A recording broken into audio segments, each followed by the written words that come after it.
Berdiri sebuah bangunan kos tua berlantai 2. Warga sekitar menyebutnya kos 13. Meski jumlah kamarnya hanya 12, tidak ada papan nama, tidak ada catatan resmi kapan kos itu dibangun. Yang jelas, kos itu selalu berterisi meskipun sering berganti penghuni. Pemiliknya Bu Ratri, seorang janda tua berkerudung hitam. Jarang berbicara dan hampir tak pernah tersenyum. Ia hanya muncul setiap tanggal 5 untuk menagih utang kos. Lalu menghilang lagi ke rumahnya yang menempel di bagian belakangan bangunan. Penghuni baru pada awal tahun 2016, seorang mahasiswa rantau bernama Arga pindah ke kamar nomor 13. Kamar yang sebenarnya tak pernah tercatat di daftar penyewa. Arga tak tahu itu. Yang ia tahu, kamar itu paling murah berada di ujung lorong lantai 2 dan memiliki jendela menghadap pohon asem tua yang batangnya berlubang hitam seperti mulut menganga. Sejak malam pertama, Arga sudah merasa ada yang tak beres. Pukul 2.13 dini hari, ia terbangun oleh suara air menetes dari kamar mandi. Padahal, keran tertutup rapat.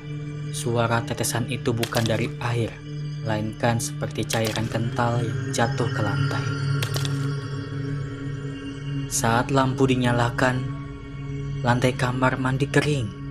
Namun, di cermin ada bekas sidik jari kecil dari dalam, seolah seseorang menekan kaca dari sisi lain.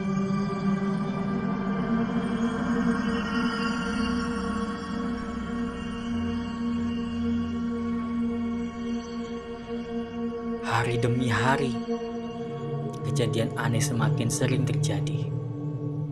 Lorong lantai 2 terlihat lebih panjang saat malam hari.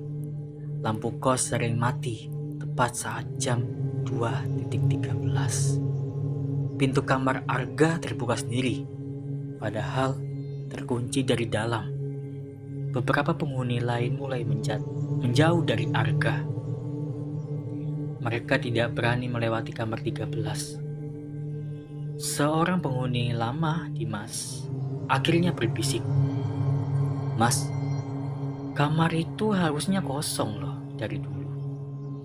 Dimas menceritakan kejadian 5 tahun sebelumnya. Seorang mahasiswi bernama Sekar pernah menyewa kamar ujung lorong. Ia ditemukan tidak bernyawa di kamar mandi bersama 2 penghuni lain, satu laki-laki dan satu perempuan. Ketiganya terkunci dari dalam dengan wajah terendam air hitam meski bak mandi kosong. Sejak saat itu kamar tersebut ditutup. Namun entah bagaimana, kamar itu selalu kembali ada.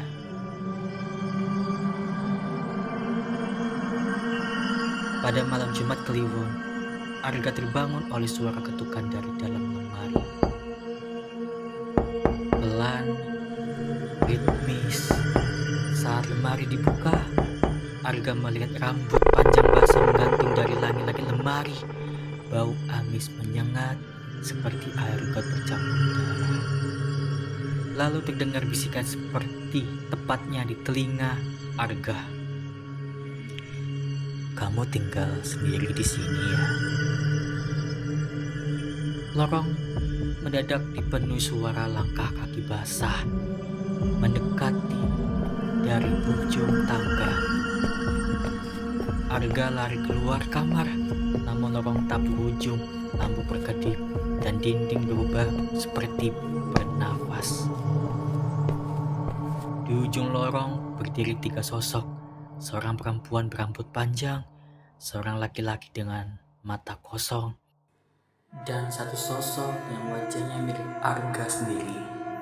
Ketiganya berdiri di depan pintu kamar nomor 13.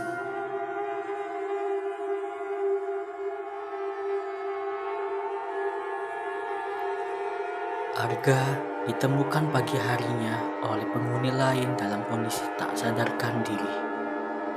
Terkunci di kamar mandi kos lantai bawah. Wajahnya biru, paru-parunya penuh air meski tidak ada air di sekitarnya.